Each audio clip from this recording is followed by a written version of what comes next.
Hey everyone, and welcome back to the channel. Pull up a chair, grab a cup of coffee or tea, whatever your pleasure is. I want to talk to you today about something that might sound crazy, maybe even impossible. I want to talk about what it's like to live on $0 for 30 days. I can see the look on your face. I can almost hear the thoughts running through your head. Is this guy for real? $0? He's probably some millionaire telling us to stop buying lattes. I get it, and I promise you I am not going to do that. This isn't about shaming you. This is about empowerment. This is about showing you the incredible strength and resilience you already have, even if you don't realize it yet. This isn't a challenge. It's a discovery, a journey, and I want to take you on it with me. So if you're feeling financially stressed, if you're worried about your next paycheck, or if you just want to feel more in control of your money, stay with me. This is for you. Before we dive in, let me share a story. Not about me, but about a friend. Let's call her Sarah.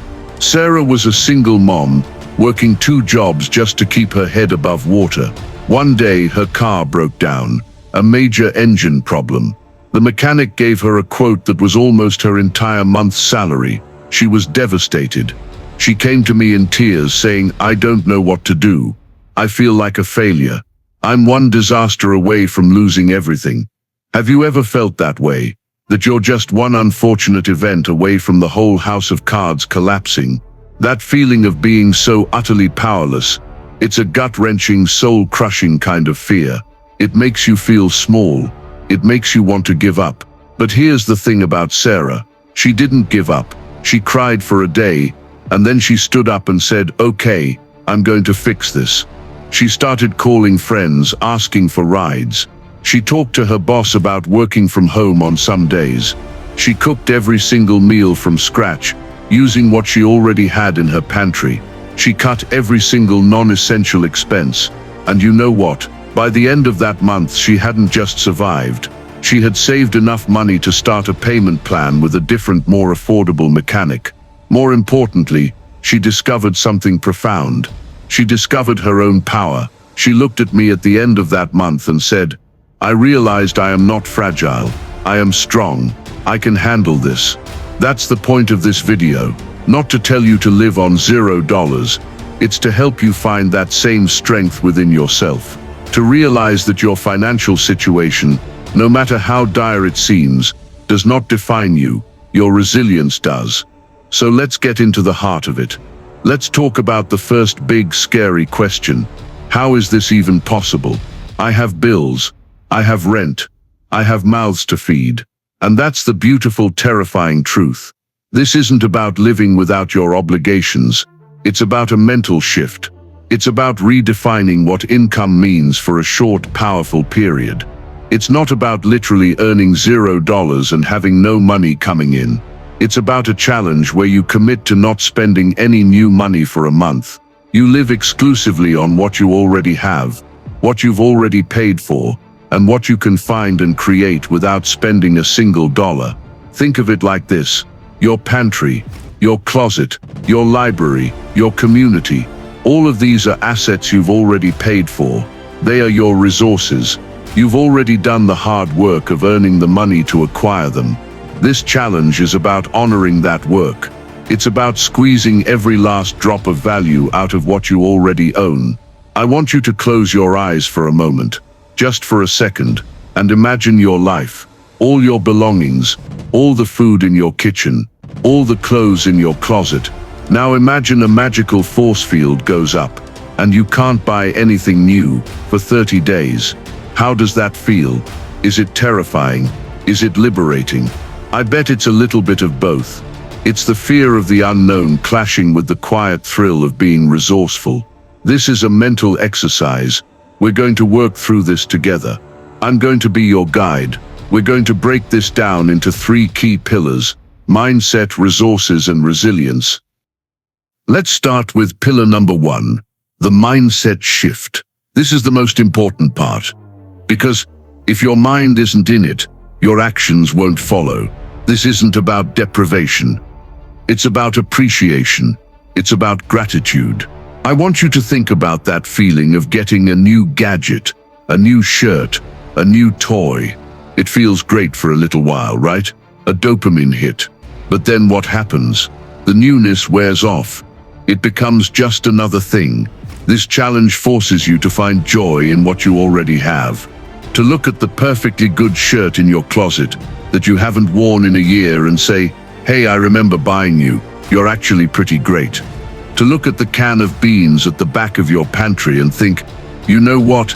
I'm going to make something amazing with you today." This is about training your brain to see abundance where it currently sees lack. We are so conditioned by advertising to believe that happiness is just one purchase away, that our lives will be better, prettier, more exciting if we just buy that one thing. But I'm here to tell you that's a lie. A beautiful, shiny lie. Let's get real for a second. Have you ever gone shopping when you were feeling down? A bad day at work, a fight with a loved one, and you bought something, anything, just to feel a little bit better. And for a fleeting moment you did. And then the feeling came back, and you were left with a new item and a little less money. I'm going to ask you to do something hard. I'm going to ask you to sit with those feelings, to sit with discomfort, the boredom, the sadness, the fear, to acknowledge them but not to medicate them with spending. Instead, I want you to talk to them, ask them why they are there, and then I want you to find a different way to cope. A way that doesn't cost a thing. Call a friend, go for a walk, write in a journal, watch the sunset. This isn't about being a superhero. It's about being human. It's about acknowledging your vulnerability and choosing to be strong anyway. It's about building a muscle, an emotional muscle that says, "I am in control of my reactions, not my spending." Remember that feeling of seeing Sarah, my friend, crying over her car. The pain was real, but the resilience she found was even more real. I want that for you. I want you to find that same quiet, unbreakable strength. Here's your first actionable step for this mindset shift. I want you to get a notebook or a piece of paper, and I want you to write down every single thing you own that you've bought in the last year that you regret buying. Don't judge yourself, just write it down. The shirt you never wore, the gadget that's gathering dust, the food that went bad in the fridge, the subscription service you forgot you had. Now look at that list. That list isn't a list of failures. It's a list of lessons. It's a list of money you can now save in the future. It's a list of the powers you can reclaim. This is the foundation. It's looking at the past with honesty so you can build a more secure future. Let's move on to pillar number 2, the resourceful life. So you've committed to the mindset. You're ready to look at your life differently. But what does that actually look like on a practical level? First, you need to inventory your kingdom. I want you to open your kitchen cabinets. Pull everything out. Look at the cans of soup, the bags of rice, the spices you forgot you had. You probably have weeks, if not a full month, of meals sitting right there. Maybe not the meals you want to eat, but the meals that will nourish you. And here's where the humor comes in. I remember my own first time doing this. I found a can of black beans from 2012. I mean, who does that? I looked at it and thought, you've been with me for a decade, little bean. You've seen some things. Today is not your day, but you are a testament to my past grocery shopping habits. The point is, this is an adventure. You're a culinary archaeologist. You're going to find things. You're going to create new recipes. You're going to Google what to do with a can of chickpeas, a jar of salsa, and a wilted onion, and you'll be surprised at what you can create. This isn't just about food, it's about everything. Instead of buying new clothes, rediscover the clothes you already own. Create new outfits. Learn a new skill like mending a button or patching a hole. Have a clothing swap with friends. It's a social activity that costs $0. We're so quick to reach for the credit card for a night out. But what about all the free things around you? Your local library is a treasure trove of books, movies, and music. Go for a hike. Have a game night with old board games. Host a potluck with friends where everyone brings what they already have at home. This isn't about being bored. It's about finding joy in simple human connection. Instead of buying new decor, rearrange your furniture. Clean and organize a closet. Paint a room with leftover paint. These are all activities that add value to your life without costing a thing. Think about the sheer amount of waste in our lives. The food we throw away, the clothes we don't wear, the items we buy and never use. This challenge is a powerful act of protest against that waste. It's saying, I will not be a part of this cycle anymore. I will honor what I have. And it's also a powerful act of love. A love for yourself, by honoring your past efforts. A love for the planet, by reducing your consumption. A love for your future self, by giving them a more stable financial footing. I'm going to ask you another question that might make you emotional. What if your financial freedom isn't something you have to buy, but something you have to uncover? What if the key to your happiness and security is already hidden in plain sight, in your own home? I want you to feel that. Feel the truth of that statement. It's powerful, isn't it? If you're getting value from this video and want to see more content like this, please hit the like button and smash the subscribe button. It means the world to me, and it really helps the channel grow. I'm on a mission to hit 100,000 subscribers, and with your support I know we can get there. Now that you've liked and subscribed, let's continue with our discussion. This brings us to pillar number 3, the power of resilience. The first few days will be exciting. You'll be on a high. It's new. It's a game. But then the novelty will wear off. You'll walk past your favorite coffee shop, and the smell will hit you, and you'll feel a pang of longing. You'll see an ad for something you need, and the urge to buy will feel almost irresistible. This is where the emotional work really begins. This is where you face the demons. The feeling of I deserve this. The feeling of I'm missing out. The feeling of I'm just so tired, and I want a treat. And I want to tell you, it's okay to feel those things. It's okay to feel tired. It's okay to want a treat. But what if the treat isn't something you buy? What if the treat is the feeling of waking up at the end of the month and realizing you did it? What if the treat is the quiet confidence that comes from knowing you are not a slave to your impulses? I want to share another small story, this time about me. Years ago, I was so stressed about my finances. I was working long hours, and I felt like I was running on a hamster wheel. One day, I had this overwhelming need to buy a new suit. I told myself it was for work, that it would make me look more professional, that it was an investment, but deep down I knew it was an emotional purchase. I wanted to feel successful. I was at the store about to buy a beautiful, expensive suit, when I got a call from my mum. She was just calling to say hi. We talked for 20 minutes about nothing in particular. About her garden, about her cat, about a funny show she was watching. And during that conversation, I put the suit back. The need to buy it was gone.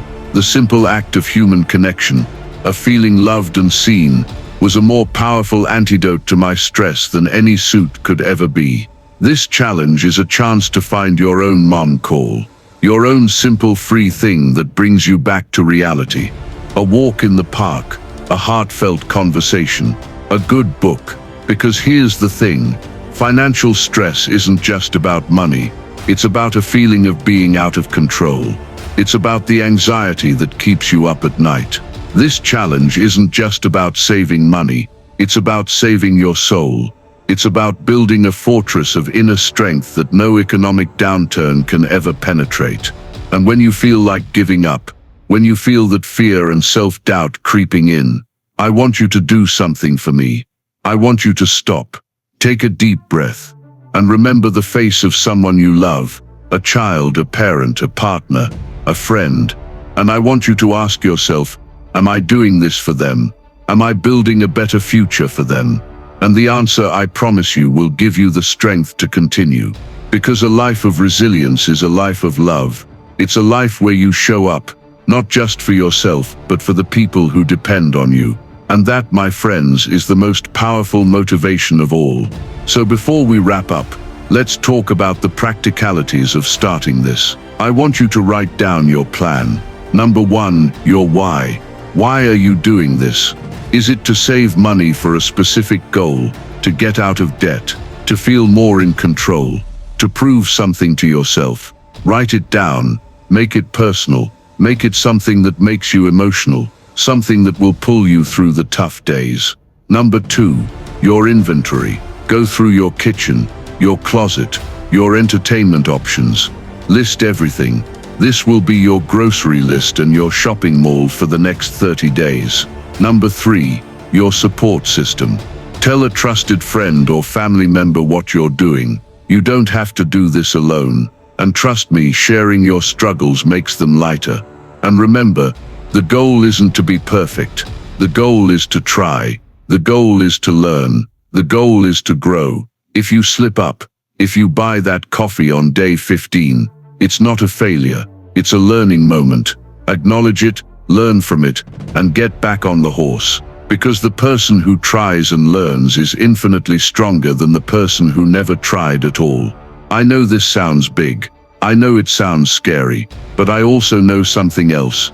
I know you're stronger than you think. I know you're more capable than you give yourself credit for. And I know that on the other side of this challenge, whether you do it for 30 days or just for 1 week, there is a version of you waiting, a version of you who is more confident, more resourceful, and more in control of their life. And that, my friends, is a prize worth more than any amount of money. Thank you for being here with me today. If you found this helpful, please hit that like button, subscribe, and share this with someone you care about, because a journey like this is always better when it's shared. Until next time, take care of yourselves, and remember, you've got this. I believe in you.